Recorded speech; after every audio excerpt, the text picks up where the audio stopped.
Hi everybody, welcome back to my channel.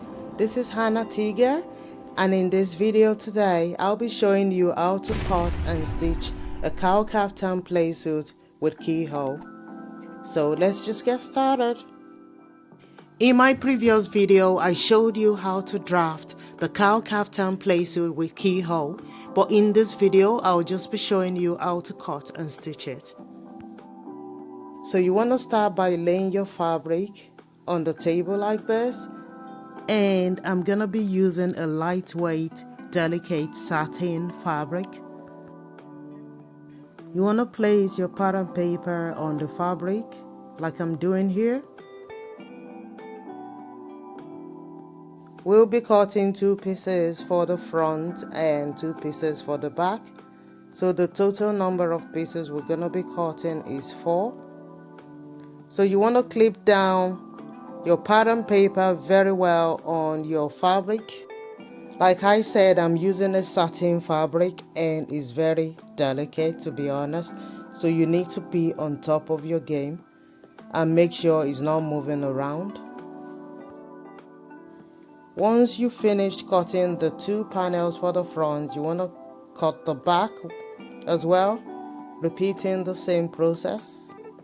So it doesn't matter here if the fabric is unfold or not, because you need 4 pieces.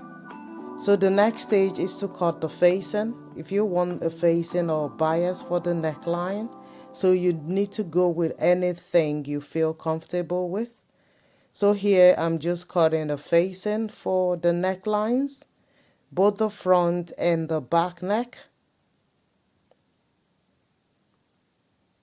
So just preparing the fabric there, then I placed it on fold right into 4 pieces and placed the neckline on the pattern as well as the fabric on it so I can cut it accurately.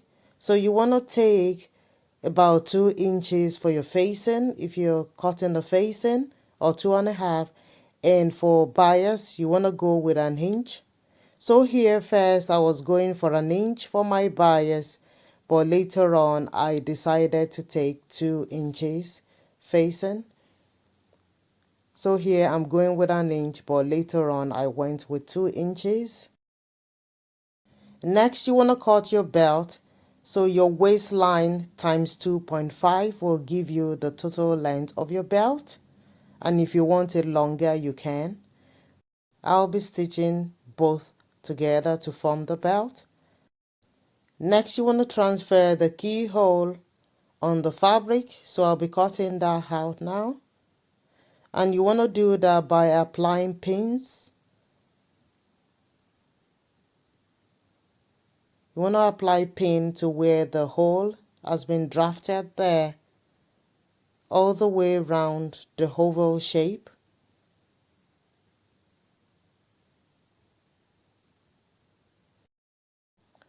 Next you want to lift your pattern paper up and just make some markings to where the pins are.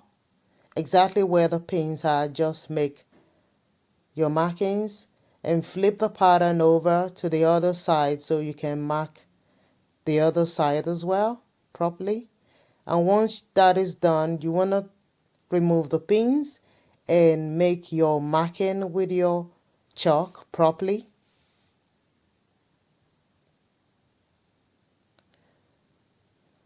Right, you've got it right there now, so it's easy for you to make your marking, as you can see.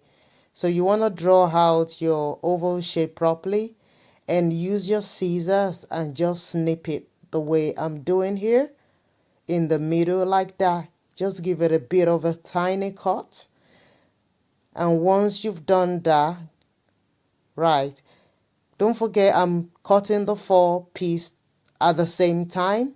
So I've got the 4 panels there. So you want to go around with your scissors and just cut the shape out. And that's it there. You should have something like this.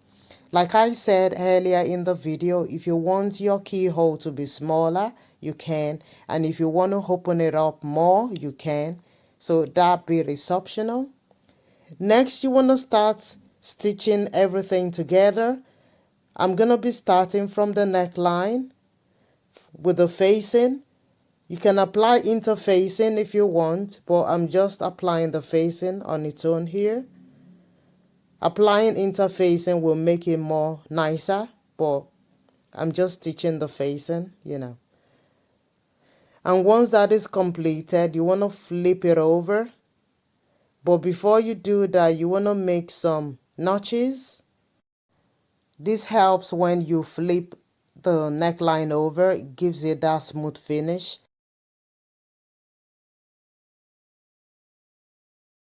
You want to carry on applying a few more notches if needed, just to make the neckline perfect and sit well. Next, I want to start working on my zip line, the front zip line.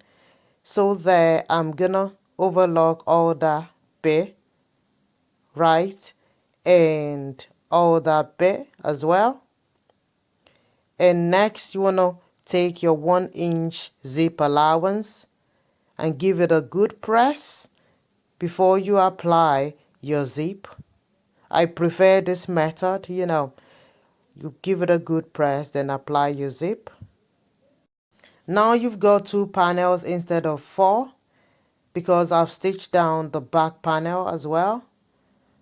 Now you want to attach the shoulders together with right side of the front panel facing the right side of the back panel, and you want to stitch the shoulders together, and you want to open up the facing as well. So you stitch down from the facing right to the shoulder. And next as well, you want to work on the cowl sleeve. You want to stitch down the cowl sleeve, and once that is done, you should have something like this. This is what you would have once you stitch the shoulder and the cowl sleeve together. Our job isn't finished. Next, you want to work on the keyhole itself. I'm going to be attaching both together, the front panel and the back panel keyhole. I'm going to be overlocking them all the way around. So there, I've got the keyhole overlocked already. Now I want to start marking the bodice measurement. I want to transfer the bodice measurement. So there I've got my bust to my waist, my hip, right up to the pants. And you want to apply your stitching directly on the lines I'm drafting on the right side of your fabric and not on the wrong side. So you stitch right through to the pants. Here I'm stitching my belt together, and for the width of the belt I've got 3 inches. If you haven't watched the part 1 of this video where we drafted this playsuit, I recommend you watch it. I went ahead here to apply a bias piping for the keyhole. If you want, you can use this method as well. Here we have a stylish, graceful and tasteful, fabulous Cowl Kaftan playsuit with keyhole. I just adore this kaftan, guys. I can't tell you how much I love this. This is a red carpet wear. I want everyone to own this design. If you decide to make this design, guys, I would really love to see what you've made of yours and what fabric you've used. If you've used the same satin as mine or you've gone ahead to use a different fabric, I would really love to see what the outcome is like. Guys, if you've enjoyed every bit of this video or you find this video very useful, kindly remember to subscribe if you haven't. Share this video, like it, and leave me a comment. I would like to hear from you. I'll see you in my next video. But till then, look after yourself and bye for now.